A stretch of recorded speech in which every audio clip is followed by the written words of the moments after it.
Hey lovely people, hey guys, and welcome back to Study with Kelsey. My name is Kelsey, of course, and I am a current year 12 student who, by the grace of God, I achieved a grade 9 in all 11 of my GCSEs, and I'm so happy that you are here. I'm so happy that I get to speak to you, and I'm so happy that you are on the other side of whatever device you are using, and you are able to listen to me, and I can share these words of advice with you. So I created this channel because I just really wanted to support other students to grow academically and to move from wherever you are, whatever stage you may feel like everything is going great, or you may feel like you are really struggling and you need some extra support. You need a bit of wisdom, you need a bit of guidance, you need a big sister.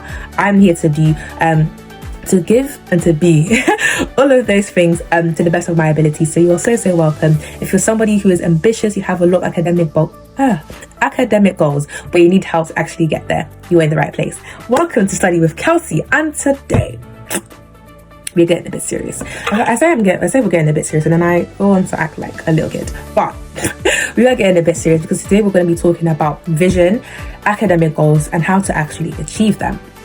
And I think this topic really hits home for me because, just to give you a little bit of a story time, I think setting a goal and actually holding on to one was one of the biggest turning points for me in year 11. So, I started year 11, I think it didn't really hit me very hard enough or early enough that I was going to be sitting GCSEs that year, and I spent a lot of time just going to school, just being in the, will I say, groove of it. Like, we come to school, we learn, we go home, etc. Like the cycle just repeats. But I wasn't being intentional enough about what I was doing with my time, how I was approaching my lessons, my homework, tests, and my mocks. I was not being intentional about all of those things because I did not have a clear goal in mind. It was very much just, I want to do well, or I want to, it was like I want to not do badly in my mocks. Do you get what I mean? Like, I want to not do badly, but it was like I didn't have a clear-cut, defined vision for what I wanted to achieve. So the day came when, God and I were just talking, and he just really put a desire in my heart to aim for a grade 9 in all of my GCSEs. And it was one of the craziest of things. I literally printed 2 copies of my exam timetable, and in one of them I literally stuck it to my wall. Stuck it to my wall, and I literally wrote next to every exam 99999, and it felt very crazy as I was doing it. Like, I literally I got the idea, I got up, I think I got a pen or a marker, I literally started writing lines next to all my papers. And you can imagine I had more than 20 papers, I believe, because I did 11 subjects and each one had 2 papers each or thereabouts. Some had 3. So you can imagine I was literally writing 9 next to every single paper. I had never gotten a 9 in all of my exams, like in mocks or anything like that. So this was me really pushing myself beyond my limits. And that is the first question I want to ask you. If you were to throw away all your predicted grades, throw away the fear that you may feel, throw away the things that people have said that you can't achieve something, you're not smart enough to get this grade, etc. Throw away all of that, all the limitations that you have placed on yourself thus far. What do you actually want to achieve? Pause and think. And I want you to use me as an example. As a girl who was predicted a 3, as a girl who was getting grades 4, 5, 6, 7, 8, and my 9s, of course, by God's grace.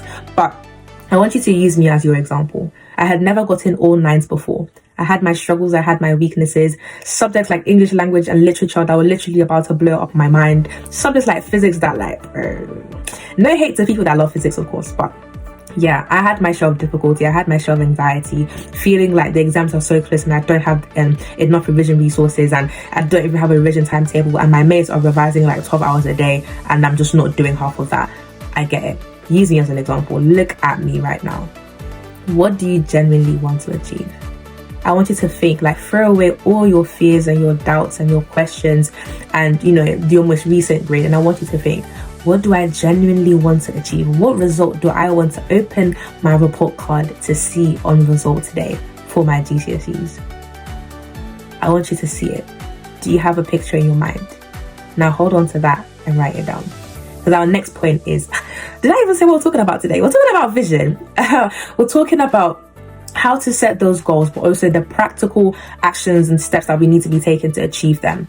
So the first one was, what is your goal? Actually have a goal in mind. Because for me, after I wrote down 9 next to all of my grades, next to all of my papers, every day I would wake up and I would see that result that I had written down. And it was literally like I had, first of all, written and achieved a grade 9 in all of my GCSEs before I actually got it on the day.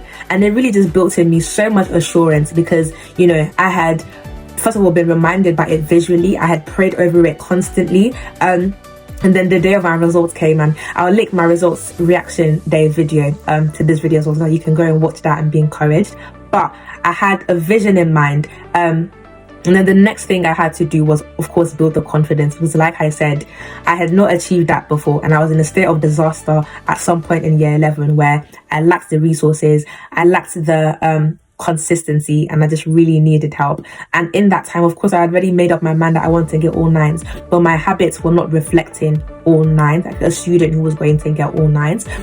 And I want you to think about that now. That is my next question for you students who's listening to me, or parents or teacher.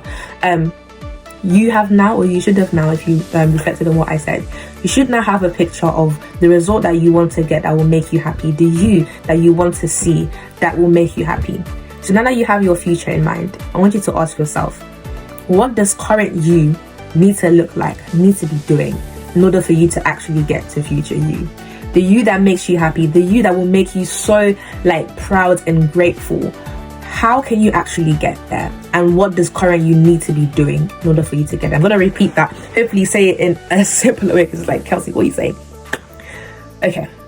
What does current you need to be doing now? And when I say now, I mean consistently over the next couple of days, weeks, and months.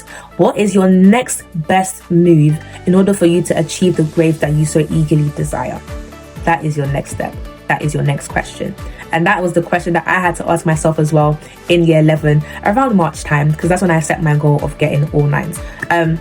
Maybe I said it a bit earlier actually, but I had to ask myself that question, because if your habits, like when I say your habits, like the thing that you do most regularly, if those habits are not reflecting the grades that you want to see, then something has to change. Because just wanting to get A stars, just wanting to go to get all 9s is not immediately going to result in you actually achieving those grades if you don't do something practically about it. Okay, so we've got in our mindset shift, which is, okay, I have this goal and I want to achieve it, but now we need to get something physically done. And I really want you to reflect on what your most recent habits have been. Like, honestly, this year is almost over. When I say year, I don't mean like 2026. I mean like the year, like I am in year 12 and year 12 is ending in a couple of weeks. I think it's about 6 weeks. Year 12 is about to end, and I have had to reflect on what my most recent habits have been, and I'm going to share a bit of that with you, so you don't feel like you're making this reflection on your own. I think when it comes to reflecting on my habits, I think what I would think about is what my approach to my homework has been. How have I used my time during the week? When I say my time, like my free time, how have I utilized that over the week? How proactive have I been when it comes to asking questions? And what revision resources and methods have I been using throughout this year? And hopefully, by the grace of God, I hope to release next week Monday. So I believe that is, I don't know what day it is, but I hope to release by next week Monday on the Study with Kelsey School community, a progress tracker which allows students to actually critically analyze where they are, the habits that they are currently showcasing, and the thing that they need to change. Because guys, you need to be honest with yourself. You need to actually be critical with yourself and get to the nitty-gritty. Am I actually giving my full potential to my education or to this specific subject? If not, why? And how can I begin to do so? Because again, like I said, just wanting a grade does not immediately mean you're going to get that grade if you don't do something about it. I should be able to, even if I don't know you, I should be able to look at your, I don't know, top 5 most consistent or the habits that you show the most, and I should be able to tell that this person is somebody who is aiming for this result. Does that make sense? So if I was to give an example, in year 11, when I was aiming for all 9s in my GCSEs, should I tell you this? This feels like I'm giving you a bit of my secret. Anyway, one of the first things that I had to do was literally create, I think I used a Word document and I wrote a list of all of my subjects, and then I'm giving you guys too much info, but I'll just give you one. Yeah, I'll tell you one thing that I did. Of course, I'll tell you one thing that I did. So Yeah, I did it in the notes app actually. So I wrote down all of my subjects, and then I ranked them in order of priority or in order of weakness. And one of the questions I encourage people to ask themselves is, if you were to sit your GCSEs tomorrow, which subjects are you going to do the worst in? That is going to be your priority subject, okay? So when I did that, I think I was looking like English, literature, language, Spanish, all those my subjects, physics, all of them. Those were the ones that were mainly at the top. And then when you have ranked your subjects, then I want you to think, how much time do you genuinely have in the week for revision? So if you take away the time from when you get home from school, and then you take away like dinner time, and then the time that you go to bed, how much free time do you genuinely have? And then the next question is, how much time are you willing to dedicate to your revision? Because guys, I'm telling you, if you do not schedule time to do the revision, you most likely will not do the revision.